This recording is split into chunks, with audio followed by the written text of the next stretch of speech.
आज का टॉपिक है बेटा स्पेक्ट्रम, है ना बेटा। तो देखो बेटा, वो आगे हम देखते हैं। अभी इतना यहाँ पर स्पेक्ट्रम क्या होता है।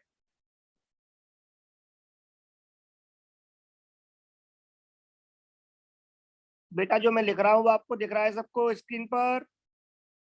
No sir. Yes sir. मैंने अभी लिखा है स्पेक्ट्रम, दिखा आप लोगों को? Yes sir. Very good. तो अब इस स्पेक्ट्रम क्या है, इसको मैं पहले एक डिफाइन करता हूँ सबसे सिंपलेस्ट लैंग्वेज में। सर मेरे को नहीं दिख रहा है। तो बेटा सबको दिख रहा है, आपको नहीं दिख रहा है तो मोबाइल के एक बार चेक करो आप, कुछ प्रॉब्लम तो नहीं है। Okay sir. बाकी मैं रिकॉर्डिंग भेजूंगा आप लोगों को, आप फिर उसमें देख लेना, ठीक है बेटा।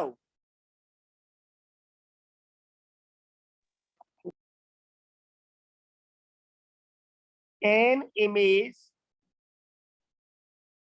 or we can say an impression on photographic plate।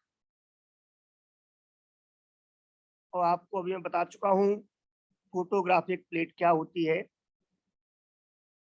An impression on photographic plate is called spectrum। Okay बेटा हो, ये स्पेक्ट्रम की सबसे सिंपल डेफिनेशन है। जो एक इंप्रेशन बनता है, जो एक इमेज बनती है स्पेक्ट्रम पर, जो चेंजेज आते हैं फोटोग्राफिक प्लेट पर, उसको हम बोलते हैं स्पेक्ट्रम। इज दैट क्लियर बेटा? Yes sir. Yes. Very good. तो मेरे बेटाओ, ये स्पेक्ट्रम जो हम बनाते हैं, इसे बनाने के लिए हम कुछ इंस्ट्रूमेंट यूज करते हैं, जिनकी हेल्प से हम ये इमेज उस फोटोग्राफिक प्लेट पर बनाते हैं। उन इंस्ट्रूमेंट्स को हम लोग स्पेक्ट्रोस्कोप बोलते हैं साइंस की लैंग्वेज में। ओके बेटा। यस। और कुछ लोग इसको बोल देते हैं स्पेक्ट्रोस्कोप और स्पेक्ट्रोग्राफ। क्या बोल देते हैं?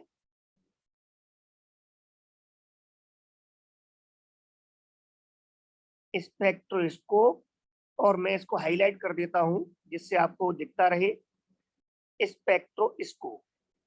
और इसका एक और नाम है दूसरा, वो है मेरे बेटाओ स्पेक्ट्रोग्राफ और spectroscope. Is that clear? Yes sir. और ध्यान रखना, दो अलग अलग नाम है, ऑब्लिक लगा देता हूं मैं यहाँ पर। अब हम बात करते हैं, जैसे आप लोग जो फोटो खींचते हो, जो पैटर्न आता है फोटोग्राफ का, ठीक है ना, उस पैटर्न को, उस फोटोग्राफ को, उस स्पेक्ट्रम को हम लोग स्पेक्ट्रोग्राम बोल देते हैं। क्या बोल देते हैं? स्पेक्ट्रोग्राम।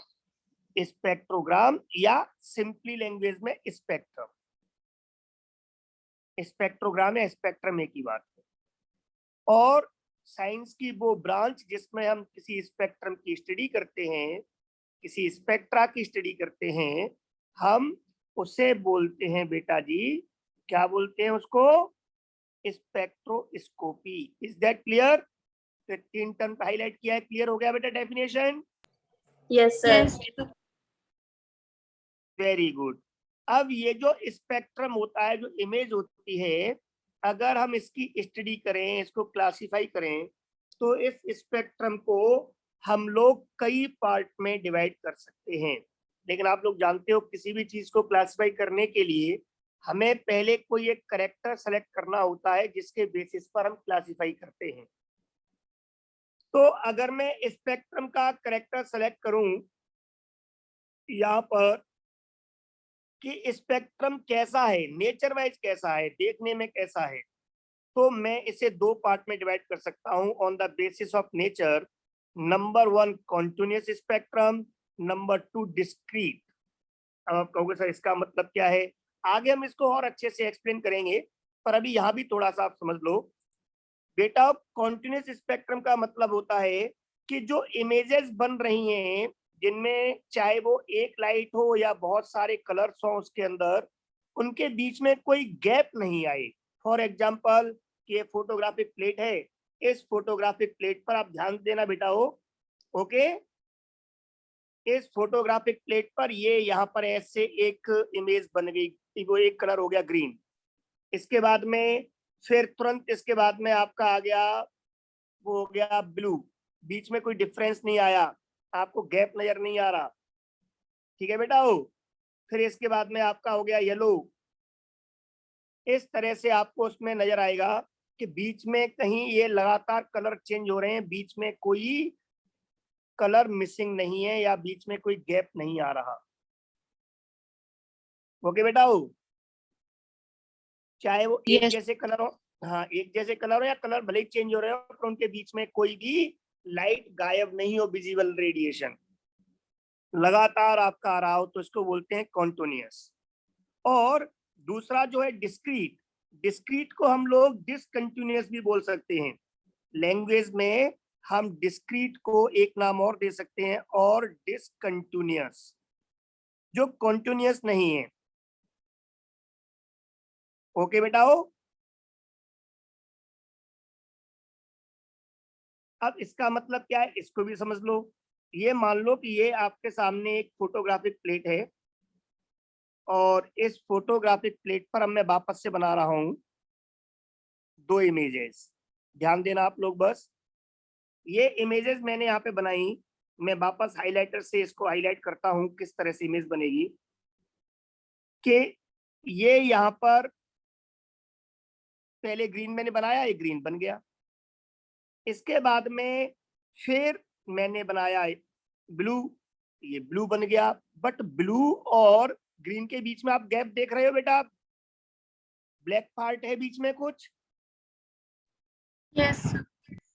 वेरी गुड, बस इस बात को समझो आप लोग कि अगर इस तरह से इमेज बने कि बीच में कुछ मिसिंग हो, कुछ लाइट मिसिंग हो बीच में, तो इसका मतलब ये कंटिन्यूअस नहीं है, डिसकंटिन्यूअस है। बट डिसकंटिन्यूअस में ये जो है वो दो तरह का हो सकता है, या तो पूरे पूरे यहाँ पे बड़े बड़े बैंड बने, या फिर ये इस तरह से लाइंस बन जाएं ऐसे। वो कलर अलग भी हो सकते हैं, कलर सेम भी हो सकते हैं, बट हर लाइन के बीच में, हर रेडिएशन के बीच में एक ब्लैक पार्ट आ रहा है। ब्लैक मीन्स नो रेडिएशन, आपका विजिबल रेडिएशन, बीच में कोई लाइट नहीं है, लाइट बीच में मिसिंग है। तो ये दोनों क्या है, डिसकंटिन्यूअस। तो ये पिक्चर क्लियर होगी बेटा आपको? Yes. Very good. तो इस तरह का अगर होता है तो उसको बोलते हैं कॉन्टिन्यूअस, चाहे वो एक ही कलर का हो, चाहे वो आपके अलग अलग कलर के हो। और ये इन दोनों को हम बोलेंगे आपके डिसकंटिन्यूअस, और डिसकंटिन्यूअस को हम लोग डिस्क्रीट भी बोल देते हैं। कैसा बोल देते हैं? Discrete spectrum. ये डिस्क्रीट स्पेक्ट्रम को इसीलिए हम दो टाइप में डिवाइड कर सकते हैं। एक तो बैंड स्पेक्ट्रम, पूरे पूरे बैंड बन रहे हैं आपके, काफी बड़े बड़े पार्ट्स हैं। और जो अगर लाइंस के फॉर्म में तो हम इसको बोल देते हैं line spectrum. Is there any problem?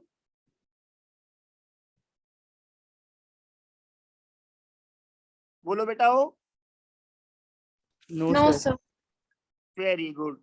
तो इस तरह से डिस्क्रीट स्पेक्ट्रम या डिसकंटिन्यूअस को हम वापस दो पार्ट में डिवाइड कर सकते हैं, ए और B, band spectrum and line spectrum. लेकिन अगर मैं स्पेक्ट्रम को क्लासिफाई करूं एक दूसरे कैरेक्टर के बेसिस पर, वो इस बेसिस पर कि जो लाइट फोटोग्राफिक प्लेट पर आके गिरी, जिसकी वजह से इमेज बनी, वो लाइट उस ऑब्जेक्ट में से आ रही है, वो ऑब्जेक्ट खुद सोर्स ऑफ लाइट है, या मेरे बेटा हो वो सोर्स ऑफ लाइट नहीं है। Is that clear? Yes, sir. हाँ, इसको बोलते हैं स्पेक्ट्रम की ओरिजिन क्या है। स्पेक्ट्रम की ओरिजिन से मतलब है कि जो जिन रेडिएशंस के फोटोग्राफिक प्लेट पर गिरने से इमेज बनी है, वो लाइट, वो रेडिएशन कहाँ से आई, उसका सोर्स क्या है। तो एब्जॉर्प्शन स्पेक्ट्रम को समझने का बेस्ट तरीका है कि ऑब्जेक्ट जिसका हम बना रहे हैं, जिससे रेडिएशन हमने बनाए हुए हैं, वो ऑब्जेक्ट क्या है। Object is not source of light, ये लाइट का सोर्स नहीं होता। और एमिशन स्पेक्ट्रम तब बोलते हैं जब object itself a source of light. मेरी बात समझ में आ गई बेटा वो आपको। ये बेस्ट तरीका है इसको पहचानने का, समझने। जैसे मैंने आपको एग्जांपल दिया, अगर मैं सन का फोटो खींचता हूं तो सन में से ही रेडिएशन आ रहे हैं, लाइट आ रही है। सन ऑब्जेक्ट भी है और खुद अपने आप में सोर्स ऑफ लाइट भी है, इसीलिए उसकी जो इमेज बनेगी उसको हम बोलेंगे एमिशन स्पेक्ट्रम। और अगर मैं अपना फोटो खींचता हूं तो सन की लाइट मेरे चेहरे पर आके गिरी, फिर मेरे चेहरे के द्वारा कुछ लाइट उसकी एब्जॉर्ब हुई और रिमेनिंग लाइट थी वो रिफ्लेक्ट होकर के फोटोग्राफिक प्लेट पर जाकर गिरी, तब जाके मेरे चेहरे की इमेज बनी। मेरा चेहरा सोर्स ऑफ लाइट नहीं है, तो उस समय मेरे चेहरे की जो इमेज बनेगी उसको मैं कह सकता हूं absorption spectrum. Is that clear? Yes. तो इस तरह से बेटा हो, हम जो नॉर्मल फोटोग्राफ्स खींचते हैं उनसे कंपेयर करके उनके टर्म्स में हम लोग इस स्पेक्ट्रम में ये समझ सकते हैं एब्जॉर्प्शन और एमिशन स्पेक्ट्रम क्या है। अब हम इसको डेफिनेशन के अकॉर्डिंग आगे बढ़े तो देखो ये साफ साफ लिखा हुआ है यहाँ पर।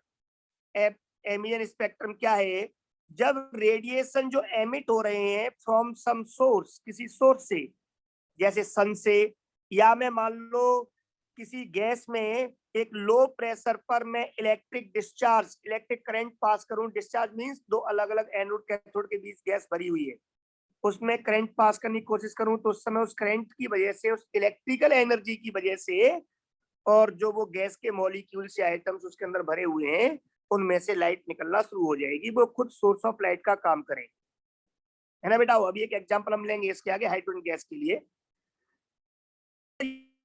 गर्म करना शुरू कर दें किसी सबस्टेंस को, तो गर्म करेंगे तो जो हमारी थर्मल एनर्जी है, जिसे हम हीट बोलते हैं, वो ऑब्जेक्ट एब्जॉर्ब करके अब अपने अंदर से लाइट एमिट करेगा, रेडिएशन एमिट करेगा, और वही रेडिएशन फोटोग्राफिक प्लेट पर जाकर इमेज बनाएंगे।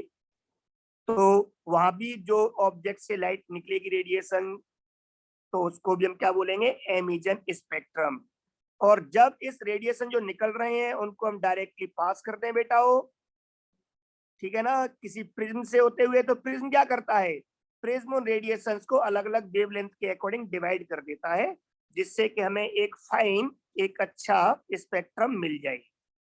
ओके बेटा। और वही जब लाइंस फोटोग्राफिक प्लेट पर पड़ती हैं तो स्पेक्ट्रम बनता है, उसको बोलते हैं एमिशन स्पेक्ट्रम। डेफिनेशन क्लियर हो गई? Yes sir. तो ये तो ऑरिजिन के अकॉर्डिंग एमिशन हो गया, बट ये एमिशन स्पेक्ट्रम नेचर के अकॉर्डिंग दो तरह का हो सकता है। Either it may be continuous, जो मैं समझा दिया, और डिसकंटिन्यूअस, जिसको हम डिस्क्रीट बोलते हैं। कॉन्टिन्यूअस का मतलब सिंपल है कि जैसे अगर हम सन की बात करें, मान लो यहाँ पर सोर्स है वो सन है, ये सपोज कर लीजिए सोर्स क्या है लाइट का, सन। ओके बेटा, it is source of light. क्योंकि एमिशन स्पेक्ट्रम है तो सोर्स होना चाहिए ऑब्जेक्ट खुद। अब यहाँ से जो लाइट आ रही है सन से, जिसको हम नॉर्मल ऑर्डिनरी लाइट या व्हाइट लाइट बोल देते हैं, जब ये प्रिज्म पर गिरेगी तो आपको पता है, आपने 9-10 तक पढ़ा होगा, विबग्योर 7 कलर्स में डिवाइड हो जाते हैं, पढ़ा ना बेटा? Yes sir. लेकिन ये सातों कलर्स के बीच में कोई काली लाइन नजर नहीं आएगी आपको, ब्लैक डार्क, बस कलर्स चेंज हो रहे होंगे, रेड से हल्का होते होते ऑरेंज शुरू, ऑरेंज से हल्का होते होते आपका येलो शुरू, येलो से हल्का होते होते ग्रीन, ग्रीन से ब्लू, ब्लू से इंडिगो एंड वॉयलेट, पर बीच में आपको हल्के से डार्क कलर चेंज होता हुआ नजर आएगा, बट बीच में कहीं प्रॉपर लाइन नहीं मिलेगी खिंची हुई ब्लैक, जिससे आप दोनों कलर्स को डिफ्रेंशिएट कर सको, अलग अलग कर सको, है ना बेटा हो। जैसे आपने रेनबो देखा होगा, रेनबो में कभी आपने देखा है बीच में आपका दो कलर्स के बीच में कोई काली पट्टी होती हो? Dark, very good. तो लगातार है, मतलब इट इज समथिंग लाइक, जैसे मैंने आपको ये बनाया है कंटिन्यूअस, इस तरह से है। तो ये कंटिन्यूअस स्पेक्ट्रम है नेचर के अकॉर्डिंग। सन खुद सोर्स ऑफ लाइट है, इसीलिए हम इसको एमिजन बोलेंगे। So it is called emission continuous spectra. Is that clear बेटा? Yes, sir. तो इतनी पिक्चर क्लियर हो गई? Yes, sir. Very good. अब हम इसमें आगे बढ़ते हैं, दूसरा स्पेक्ट्रम लेते हैं कंटिन्यूअस के बाद में, डिस्क्रीट या डिसकंटिन्यूअस स्पेक्ट्रम। तो मैं इमेज चेंज कर रहा हूं। अब आप यहाँ पे इसका स्क्रीनशॉट ले सकते हो, लिखना मत, स्क्रीनशॉट लो, टाइम बचाओ। ले लिया, आगे बढ़े बेटा। Yes. Very good.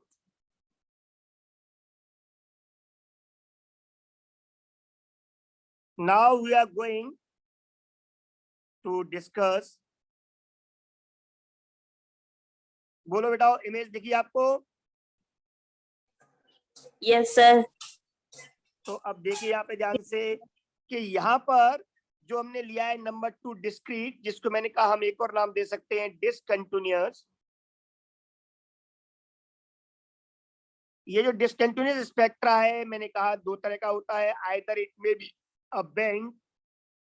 पर बैंड स्पेक्ट्रम में क्या होगा, अलग अलग कलर के बैंड बने होंगे। ओके बेटा हो, जैसे ये मान लो रेड कलर का बैंड है ना, आप ये मान लो कि ये ब्लू कलर का बैंड है, बट इसके बीच में क्या होगा, इनके बीच में गैप होंगे, डार्क लाइंस होंगी इनके बीच में, डार्क स्पेस होंगे। ओके बेटा हो, Yes. ये इसके बीच में डार्क स्पेस होगा, इन दोनों का कलर हमें अलग अलग दिखेगा। ऐसे ही इसके बाद अगर कोई और कलर आ रहा है तो बीच में डार्क स्पेस होगा, तब जाकर के कोई दूसरा कलर इसके आगे बनेगा। तो ये हम इनको बोलते हैं बैंड स्पेक्ट्रम। और अगर यहाँ पर लाइंस बन रही हैं, अलग अलग कलर ये बन रहे हैं, बीच बीच में आपके डार्क लाइंस हैं, तो हम इसको बोलते हैं, अब यहाँ पे मैं लाइंस बना देता हूँ, आप देखोगे तो अलग अलग कलर्स की ये लाइंस बन रही हैं, बट इनके बीच में क्या है, इनके बीच में डार्क लाइंस भी आ रही हैं। ओके बेटा हो, तो इन सबको हम क्या बोलेंगे, इसको हम बोलेंगे लाइन स्पेक्ट्रम। अब नेचर के अकॉर्डिंग, सोर्स ऑफ लाइट के अकॉर्डिंग हमने जो बात की थी उसके अकॉर्डिंग ये दूसरे टाइप का भी होता है, जिसको हम बोलते हैं एब्जॉर्प्शन स्पेक्ट्रम। साफ लिखा हुआ है कि लाइट जो है किसी भी सोर्स से पहले पास होती है किसी ऑब्जेक्ट में, चाहे वो सॉल्यूशन हो, चाहे वो किसी सबस्टेंस की वेपर्स हो या फिर कोई गैस हो, ठीक है ना, या कोई अदर सबस्टेंस या ऑब्जेक्ट हो सकता है, उसके ऊपर वो लाइट गिरती है, ठीक है ना, जिसको हम एनालाइज करते हैं किसी स्पेक्ट्रोस्कोप से, उस डिवाइस से। इसमें क्या होता है कि ये देखा गया कि जब भी इसमें स्पेक्ट्रम बनता है तो स्पेक्ट्रम में बीच में डार्क लाइंस होती हैं। कैसी लाइंस होती हैं बेटा? सम डार्क लाइन, हाँ मैंने हाईलाइट कर दिया है, डार्क लाइंस होती हैं कंटिन्यूअस स्पेक्ट्रम के बीच में। ओके बेटा हो, तो हम इसे बोल देते हैं एब्जॉर्प्शन स्पेक्ट्रम, ठीक है ना। तो इसमें ये एब्जॉर्प्शन भी है क्योंकि कुछ लाइट एब्जॉर्ब कर ली गई है, ऑब्जेक्ट को सोर्स नहीं है, लेकिन डार्क लाइन आने की वजह से ये डिस्क्रीट भी है, डिसकंटिन्यूअस भी है। दोनों बातें हो गई ना इसमें? Yes, sir. Very good. तो बस यही आपको ध्यान देना है कि यहाँ पर अब दोनों बातें हो गई। तो एब्जॉर्प्शन स्पेक्ट्रम के बारे में इसका मतलब हम ये कह सकते हैं कि एब्जॉर्प्शन स्पेक्ट्रम जो होता है इसमें हमेशा लाइंस बननी है। इसका मतलब ये हुआ कि एब्जॉर्प्शन स्पेक्ट्रम हमेशा डिसकंटिन्यूअस या डिस्क्रीट होता है, ये बेटा हो कंटिन्यूअस नहीं हो सकता, क्योंकि अगर कुछ लाइट रेडिएशंस एब्जॉर्ब हुए हैं तो फिर बीच में लाइंस बनेंगी। Is that clear? Yes. Yes.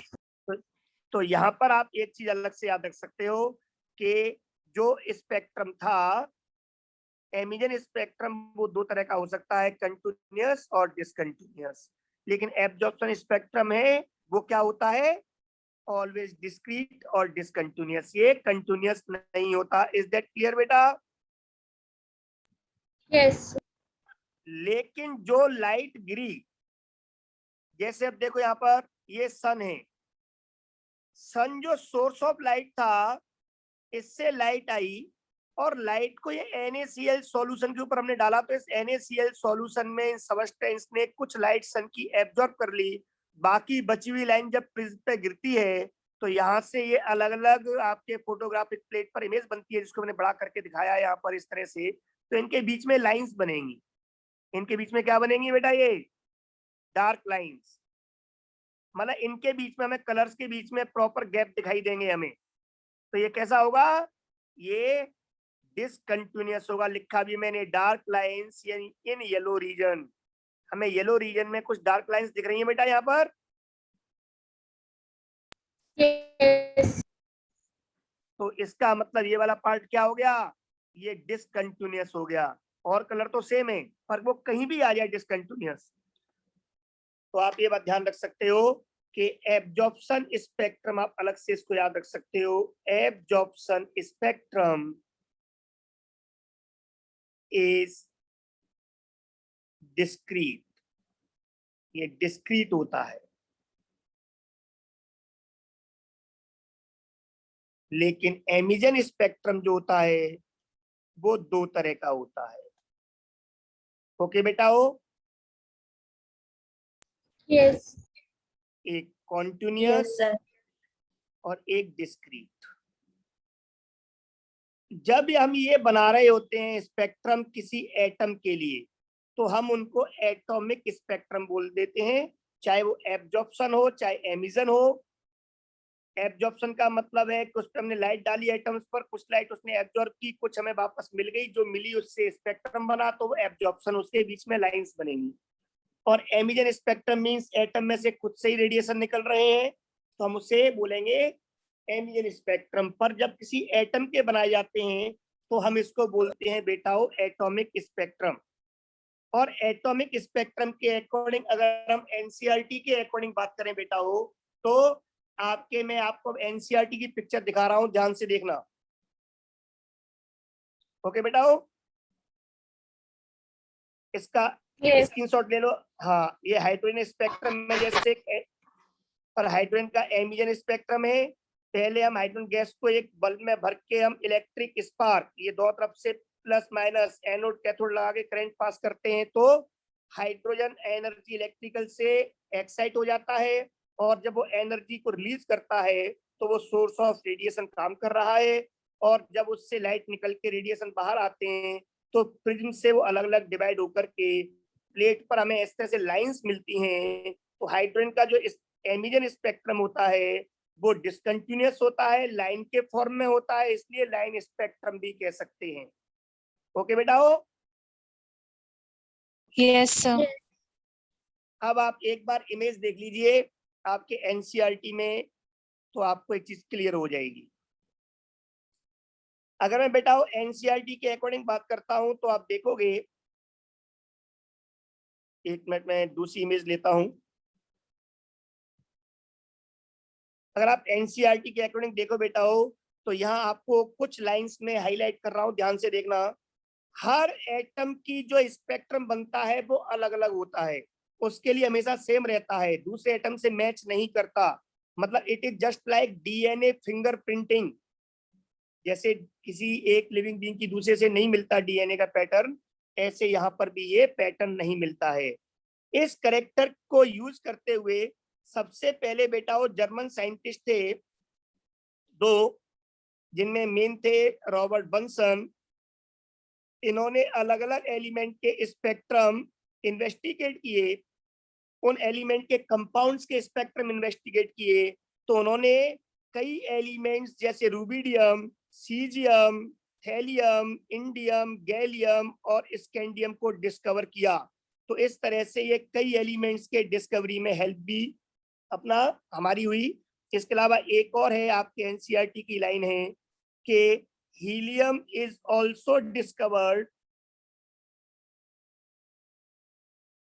From spectrum या स्पेक्ट्रोस्कोपी मतलब स्टडी ऑफ सन, जो सन था उसके स्पेक्ट्रम की जब स्टडी की गई, दैट इज स्पेक्ट्रोस्कोपी, तो हीलियम की डिस्कवरी भी उसी की हेल्प से हुई। और हम लोग जानते हैं कि वेव नंबर, ये हमने पढ़ा हुआ है बेटा, आपको याद आ रहा है, n1 square minus n2 square. तो यहाँ पे बताया गया कि एटॉमिक का एमिजन स्पेक्ट्रम क्यों होता है। जब हम एटम्स को एनर्जी देते हैं तो उनके जो इलेक्ट्रॉन्स हैं वे लोअर लेवल से हायर लेवल में पहुंच जाते हैं जब हमने एनर्जी दी तब। और उसके बाद में मैंने बताया था एक्साइटेड स्टेट में ज्यादा देर तक ये नहीं रह सकते, इसलिए जैसे ये ग्राउंड स्टेट में लौट के आते हैं इनमें से क्वांटम निकलता है, और इसी क्वांटम की वजह से ये सोर्स ऑफ लाइट हो गया। इसलिए एमिजन स्पेक्ट्रम है, जब ये फोटोग्राफिक प्लेट पर गिरता है तो वहां पर अपनी इमेज छोड़ देता है, मतलब लाइन बना देता है। ओके बेटा हो, तो इस क्वांटम जिससे लाइन बन रही है इसकी एनर्जी कितनी होगी, वेव नंबर कितनी होगी, ये हमने इसलिए फॉर्मूला पढ़ा था 1/λ इज इक्वल टू, और जिसको हम न्यू आर कह सकते हैं, is equal to R. R की वैल्यू पुट कर दी है। हाइड्रोजन के लिए जेड कितना होता है 1, इसलिए हमने यूज नहीं किया, 1/n1 square minus 1/nt square. हमने पढ़ा हुआ था बेटा। Yes, sir. तो यहाँ पे आपको मेन मेन पॉइंट्स मैंने हाईलाइट कर दिए हैं, कौन कौन से एलिमेंट इसकी हेल्प से डिस्कवर हुए स्पेक्ट्रोस्कोपी से। हीलियम एंड अदर लिखे हुए हैं, किस साइंटिस्ट ने डिस्कवर किए थे, उनका नाम। यहाँ पे एटॉमिक स्पेक्ट्रम क्यों बनता है एमिजन, क्योंकि जब भी हम उसे इलेक्ट्रिक स्पार्क या हीट करते हैं तो उसके इलेक्ट्रॉन ट्रांजिशन में हाई स्टेट में पहुंच जाते हैं। जब वो वापस ग्राउंड लेवल में लौट के आते हैं तो अलग अलग कलर के रेडिएशंस इसमें से निकलते हैं, जिनसे फोटोग्राफी प्लेट पर अलग अलग लाइंस बनती हैं और एक एमिजन लाइन स्पेक्ट्रम बन जाता है।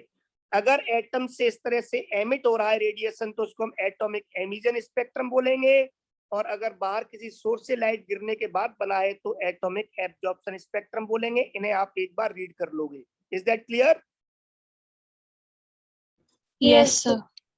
शाबाश बेटा हो। इसके बाद हम हाइड्रोजन का स्पेक्ट्रम डिटेल में स्टडी करते हैं नेक्स्ट वीडियो में। आप सेम लिंक पे वापस आ जाना। Okay, sir. ओके बेटा हो।